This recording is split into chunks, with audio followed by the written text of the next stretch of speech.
আসসালামু আলাইকুম প্রিয় দর্শক, অন্য মঞ্চের আলাপ চাইতায় আপনাদের সকলকে আমন্ত্রণ জানাচ্ছি। আসসালামু আলাইকুম। আপনারা থাম্বনেল দেখে নিশ্চয়ই বুঝে গেছেন এই চার দেহরক্ষী বা এই চার গুন্ডা এরা কারা। আপনি ডাক্তার ইউনূস আমেরিকার নিউ ইয়র্কে যাচ্ছেন জাতিসংঘের সম্মেলনে কথা বলতে, সাথে ভয়ে ভীত হয়ে নিয়ে যাচ্ছেন চারজন গুন্ডা। ইউনূস কাকার এখন আর ঘুমানোর সময় নাই, ঘুমের ভেতরেও উনি আওয়ামী লীগের স্বপ্ন দেখে যে আওয়ামী লীগ এই না বুঝি আইসা মাইল লাগাইলো, এই না বুঝি ওনার পাছার চামড়া তুলে ফেলাইল। আর তার জন্যই উনি এই মুহূর্তে ইউএস নিউ ইয়র্কের পুলিশ প্রশাসন বা আমেরিকার পুলিশ প্রশাসনের উপরে ভরসা করতে না পেরে বাংলাদেশ থেকে সর্ববৃহৎ হেলদি মাসেলম্যান চার গুন্ডাকে নিয়ে হাজির হচ্ছেন। এই চার গুন্ডাদের মধ্যে চারজনের হচ্ছেন মির্জা ফখরুল কাকা, উনি বৃদ্ধ মানুষ। হুমায়ুন কবির, উনি এখন আপনার তারেক সাহেবের আন্তর্জাতিক উপদেষ্টা বা প্রেস মিডিয়ার ইয়ে। আরেকজন হচ্ছেন যুদ্ধাপরাধী জামাত ইসলামের তাহের, এবং দ্বিতীয় জামাতে ইসলাম বা জামাতের বাচ্চা, ছাগলের 3 নম্বর বাচ্চা এনসিপির আক্তারকে নিয়ে যাচ্ছেন। তো চারজনকে কেন নিয়ে যাচ্ছেন জানেন তো?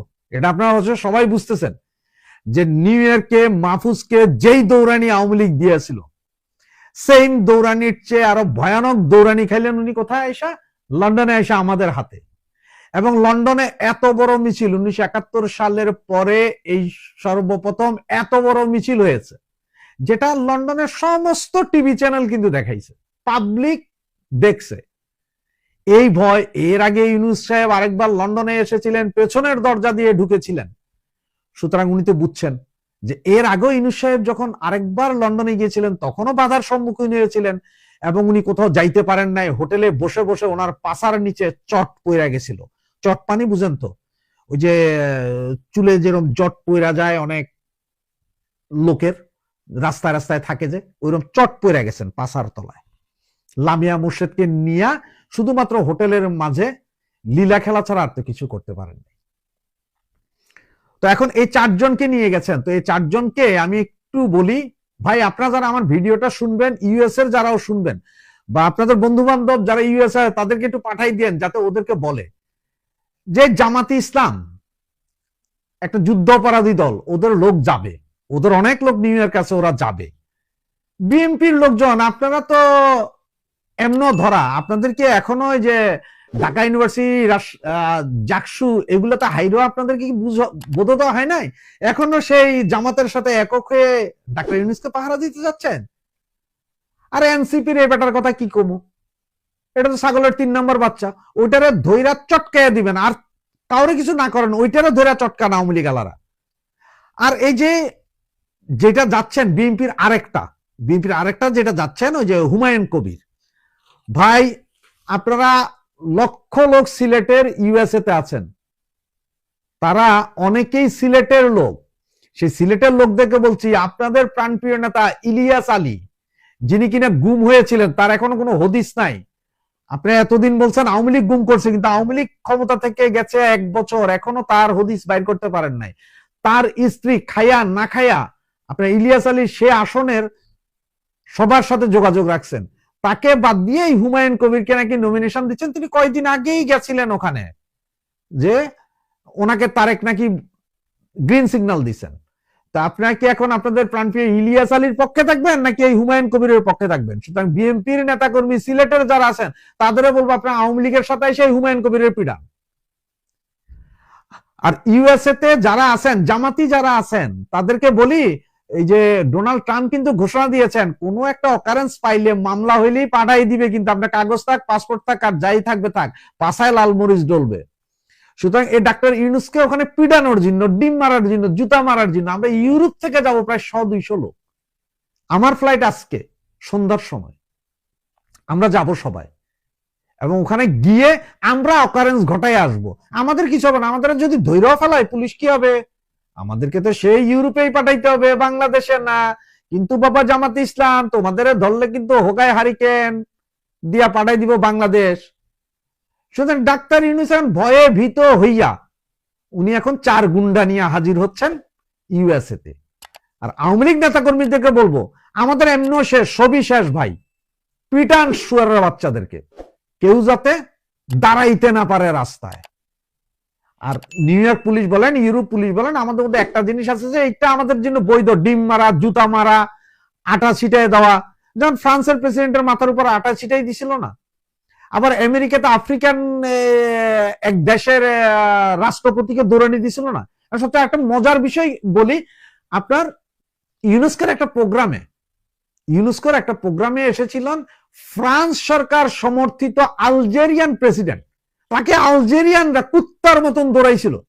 পুলিশ কিন্তু একটু ধাওয়া দেয়, ধাক্কা দেয়, মানে বিশৃঙ্খলা করিস না, কিন্তু চান্সও দেয়, পিটা দে তোরা।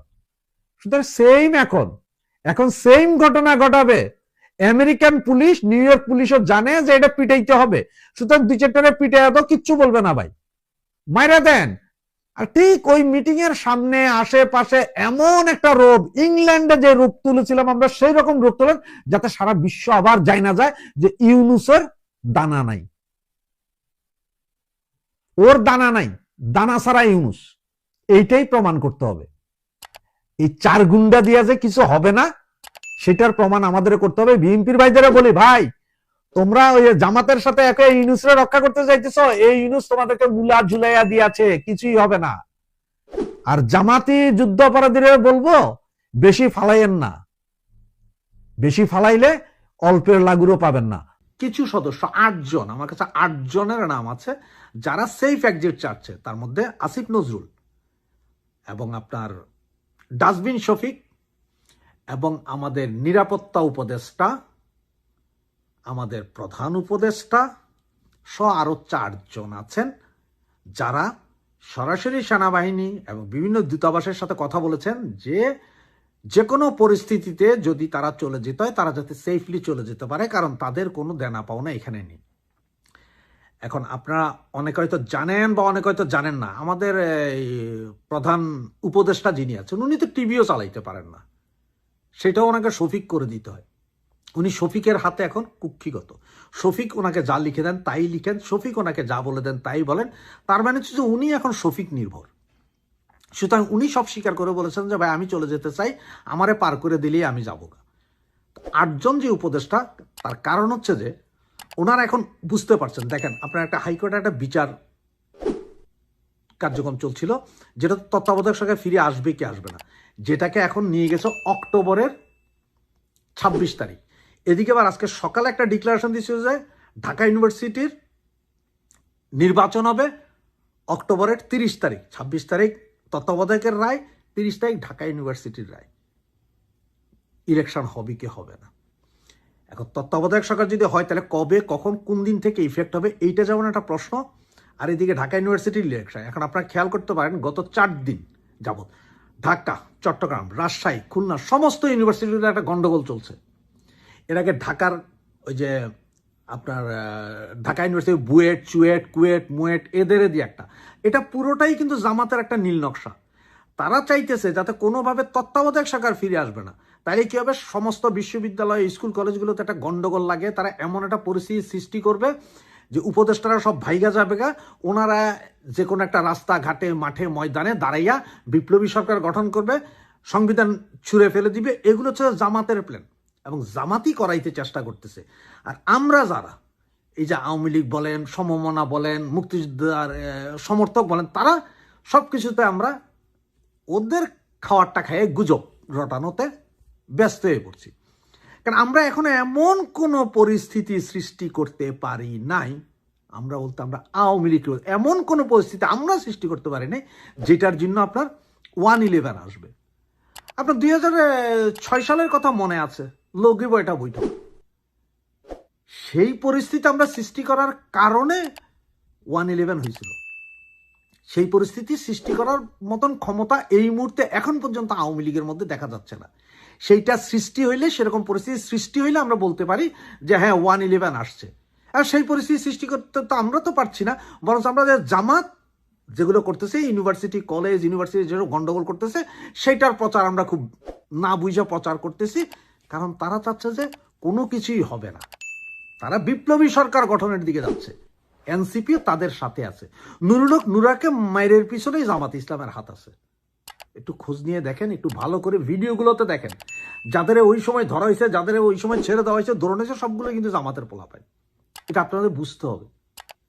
আর যেই 8 জন এখন চাচ্ছে তারা হচ্ছে যে যদি পরবর্তী পরিস্থিতিতে এই যে অক্টোবর মাসের 26 তারিখ যদি তত্ত্বাবধায়ক সরকারের কথা বলা হয়, তাহলে কেউ যদি চলে আসে, কোনো সাবেক বিচারপতিকে এনে যদি তত্ত্বাবধায়ক সরকার করা হয়, তাহলে এদেরকে সেফ এক্সিট দিতে হবে, যে এনারা যাতে পালায়ে যেতে পারে, সেইটা চাচ্ছে ওনারা।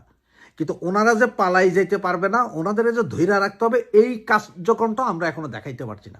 আমরা তো ছোটখাটো 2-1টা মিছিল করেছি বা 2-4টা বড় মিছিলও করছি, কিন্তু এখনো সারা বাংলাদেশে আমরা ওইভাবে সাংগঠনিক কোনো কিছু দেখাইতে পারিনি। যেই কারণে সেনা শাসন এই মুহূর্তে আসবে না। তবে একটা গুমুট পরিস্থিতি আছে। যদি আমরা সেভাবে কিছু করে দিতে পারি, তাহলে হয়তো 5 দিন পর হোক আর 50 দিন পর হোক, হয়তো আবার 111-এর একটা ভাবধারা দেখা যেতে পারে এবং সবকিছু একটা শান্তিপূর্ণ অবস্থান দেখা যেতে পারে। তবে আমাদেরকে দাঁড়াইতে হবে যাতে আমাদের বিরুদ্ধে যেই নিষেধাজ্ঞা আছে, এগুলা এই গভর্নমেন্ট, এই ইন্ট্রিমি তুলে যেতে হবে। তাদের পাপ তারাই পরিষ্কার করে দিয়ে যেতে হবে। যদিও আমরা এটা মানি না, যে ওরা কি করলো না করলো, এটা আমাদের কোনো 2 পয়সার দামও নেই আমাদের কাছে। তো ওরা পাপ মোচন করে দিয়ে যেতে হবে। এবং এই 8 জনের মধ্যে ভয় হচ্ছে যে আওয়ামী লীগ, যে পৃথিবীর যে কোনো জায়গায় হয়তো ধরে বসতে পারে এই আওয়ামী লীগের নেতাকর্মীরা, তাদের হয়তো কুকুরের মতন পিটাইতে পারে। আর এই ক্ষমতা আওয়ামী লীগের আছে। ধন্যবাদ। কথাটা হচ্ছে যে আওয়ামী লীগের মিছিলে জনগণ, আম জনতার অংশগ্রহণ কারণটা কি অনেকেই হয়তো বুঝতে পারছেন না। অনেকেই হয়তো চিন্তা করছেন যে এই সময়কার এই 1 বছরের দুঃশাসনের কারণেই হয়তো আওয়ামী লীগের পেছনে কিছু জনসাধারণ নামছে, অথবা এরা আম জনগণ নয়, এরা সকলে আওয়ামী লীগ কর্মী। না, এই মুহূর্তে বাংলাদেশে যে সমস্ত মিছিলগুলো হচ্ছে, যে সমস্ত বড় বড় মিছিলগুলো হচ্ছে, এগুলো কোনো নেতার নেতৃত্বে হচ্ছে না, এগুলো সাধারণ জনগণের নেতৃত্বেই হচ্ছে। আর এই সাধারণ জনগণ আওয়ামী লীগের পেছনে এসে দাঁড়ানোর জন্য যে উদ্গ্রীব হয়ে আছে, সেটা আপনার মিছিলগুলোতেই দেখছেন। আর এই কাহিনী শুধু আজকের নয়, 1971 সালে বঙ্গবন্ধুর ডাকে যেমন বাংলার আপামর জনগণ এক হয়ে নেমেছিলেন, ঠিক সেম অবস্থাটা এই মুহূর্তে হচ্ছে। আপনারা একটু ধৈর্য ধরে 2 মিনিট আমার কথাগুলো শুনেন, অনেক কিছু হয়তো জানতে পারবেন, যেগুলো হয়তো 40 ঊর্ধ্ব লোক ছাড়া বাকিরা জানে না। 40 বছরের নিচে আমার যেসব ভাইয়েরা আছেন, বোনেরা আছেন, তারা অনেকে কল্পনাও করতে পারবেন না যে কি ছিল এই শেখ হাসিনা, কি ছিল এই বঙ্গবন্ধু কন্যা, আমাদের জননেত্রী শেখ হাসিনা। 1975-এর 15ই আগস্ট বঙ্গবন্ধুকে হত্যা করার পরে, যখন 1981 সালের 17ই মে বঙ্গকন্যা জননেত্রী শেখ হাসিনা বাংলাদেশে এসে পৌঁছান, ওই সময় বাংলাদেশ আওয়ামী লীগ ছিল 6 ভাগে বিভক্ত। কোন নেতা ছিল না, এক একজনের মতন চলছে, যে যার মতন চলছে, সকলে সকলের মতন চলছে, কেউ কারো কথা শুনছেন না। সেই দলকে গুছিয়ে এনেছিলেন আমাদের বঙ্গকন্যা জননেত্রী শেখ হাসিনা।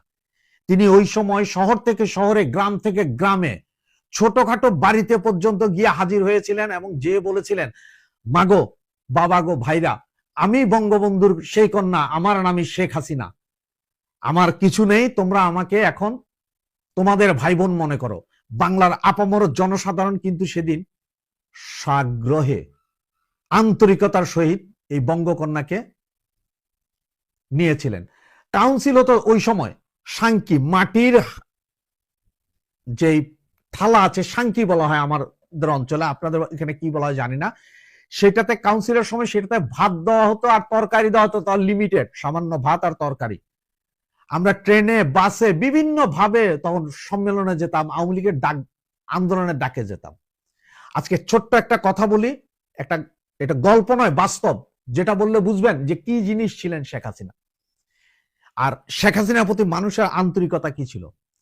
শেখ হাসিনা একটা বাড়িতে গিয়েছিলেন, সে বাড়ির সামনে গিয়ে, ভাঙাচুরো বাড়ির সামনে গিয়ে সে বৃদ্ধ মহিলাকে যখন ডেকেছিলেন যে কেউ আছেন, আমি বঙ্গবন্ধুর কন্যা, আমি শেখ হাসিনা, বৃদ্ধ মহিলা, অতিশয় বৃদ্ধ, 70 বছর বয়স, সে দৌড়াই এসে শেখ হাসিনাকে জড়াই ধরে বলছিলেন, আরে মারে, তুই কোত্থেকে আসলি এই মুহূর্তে, তোর বাবারে এই দেশ তো ধ্বংস করে দিয়েছে, তোর বাবারে তো মেরে ফেলেছে, তোর মা ভাই সবাইকে মেরে ফেলেছে রে মা, আমরা কিছু করতে পারি নাই। এরপরে মহিলা কাঁদতে কাঁদতে বলছে, আমি তো তোকে বসতেও দিতে পারবো না, কিছু খাইতেও দিতে হবে, কারণ আমি ভিক্ষা করে খাই। আমার বাসায় এই মুহূর্তে সামান্য দুটো চাল চুলায় জ্বলছে, যেটা ভিক্ষার চাউল, এই চাউল থেকে তো আমি তোরে খাওয়াইতে পারবো না, এটা তো ভিক্ষার চাউল। শেখ হাসিনা তখন তাকে জড়িয়ে ধরে বলেছিলেন, আপনি চিন্তা করেন না, আপনারা যেভাবে চলছেন, আপনারা যেভাবে চাচ্ছেন, আপনারা যা খেতে পারবেন আমিও পারবো। উনি সেখান থেকে নাকি সামান্য কিছু ভাতও খেয়েছিলেন সেই দিন। এই ছিল জননেত্রী। এবং তার এই অবস্থা দেখেই মানুষ হু হু করে সমস্ত দল মত নির্বিশেষে আওয়ামী লীগের এই 6 ভাগ 7 ভাগ সব ভেঙে এক কাতারে বঙ্গকন্যা জননেত্রী শেখ হাসিনার পেছনেই এসে দাঁড়িয়েছিলেন। সেই দিন থেকে এরশাদ বিরোধী আন্দোলন, 21 আগস্টের গ্রেনেড হামলার কথা আপনাদের সকলের মনে আছে। সেদিন কিভাবে আমাদের জননেত্রী শেখ হাসিনাকে বাঁচানোর জন্য মানব ঢাল তৈরি করেছিলেন, এটা টাকা দিয়েও হয় না, এভাবে টাকা দিয়েও পারবেন না। মানব ঢাল, ওই সময় আপনার মোবাইলের যুগ ছিল না, ফোন ছিল শুধুমাত্র হাতে গোনা এক একটা এলাকায় হয়তো 2-1 জনের বাড়িতে, ফোনও ছিল না। সেই সময়ও মানুষ এই বঙ্গকন্যা কি বলছে এটা মুখে মুখে চলে গেছিল। শেখ হাসিনা কবে হরতাল ডাকছে সেটা মুখে মুখে গেছিল, কোন কথা কি বলছে মুখে মুখে চলে গেছিল মানুষের কাছে। আর এখন তো মোবাইলের যুগ, এই যে আপনাদের সাথে এখন যে মোবাইলে যে শেখ হাসিনা কন্টিনিউ কথা বলছেন, ওই সময় উনি পায়ে হেঁটে গাড়িতে চড়ে দেশের প্রত্যন্ত অঞ্চল, টেকনাফ থেকে তেতুলিয়া, রূপসা থেকে সাটুরিয়া, সব জায়গায় গিয়ে উনি জনগণের সাথে মিলিত হয়েছিলেন। সেই শেখ হাসিনা এই মুহূর্তে আবার ফিরে এসেছেন। তখন হয়তো উনি সরাসরি গিয়েছিলেন, এখন আপনাদের সাথে কথায় বলছেন, সকলের সাথে কথা বলছেন, এটাই শেখ হাসিনা। সেই শেখ হাসিনাই আজকে ডাক দিয়েছে যে জনগণকে মাঠে নামার জন্য। বাংলাদেশের যে সমস্ত জনগণ এই সমস্ত দুঃখে দুর্দশায় 1 বছরে অশান্তিতে আছে, তারাই আওয়ামী লীগের মিছিল মিটিং এ নেমে আসছে। আওয়ামী লীগের মিছিল মিটিং এ আপনারা একটু খেয়াল করলে দেখবেন, যেই জয় বাংলা ডাক দিচ্ছে চতুর্দিক থেকে শত শত লোক দৌড় দিচ্ছে, কারো গায়ে লুঙ্গি পরা, কেউ পাঞ্জাবি পায়জামা পরা। এরা কিন্তু প্রিপার্ড কর্মী না, এরা কিন্তু সরাসরি আমাদের যুবলীগ আওয়ামী লীগের ছাত্রলীগের ছেলে পেলে না, আম জনতা। আমরা যুবলীগ ছাত্রলীগের 5-7 জন ছেলে দাঁড়ায়, তাও নেতা নাই, তারা নিজেদের ইচ্ছায় দাঁড়াচ্ছে, তাদের সাথে এসে জনগণ দাঁড়িয়ে যাচ্ছে, মিছিলটা বড় করছে, বড় থেকে বড় হচ্ছে, এবং এই মিছিল আগামীতে আরো বড় হবে। আমি আমার এই কথার পরে জননেত্রী সে ভাষণটা দিয়ে দিচ্ছি, যেটাতে জননেত্রী শেখ হাসিনা ডাক দিয়েছেন যে যার যা কিছু আছে তাই নিয়ে নেমে পড়ো। বঙ্গবন্ধু দিয়েছিলেন, দেশ বাঁচাতে আমাদেরকে নামতে হবে। আর জনসাধারণ এই 1 বছরে ঘৃণা, দুঃখে, অভিমানে নামছে। যারা ভুল বুঝেছিল শেখ হাসিনাকে, বঙ্গকন্যাকে, তারাও নেমেছে। কেউ এখন আর ঘরে বসে নেই, সকলেই নামছে, আরো নামবে। জয় বাংলা, জয় বঙ্গবন্ধু।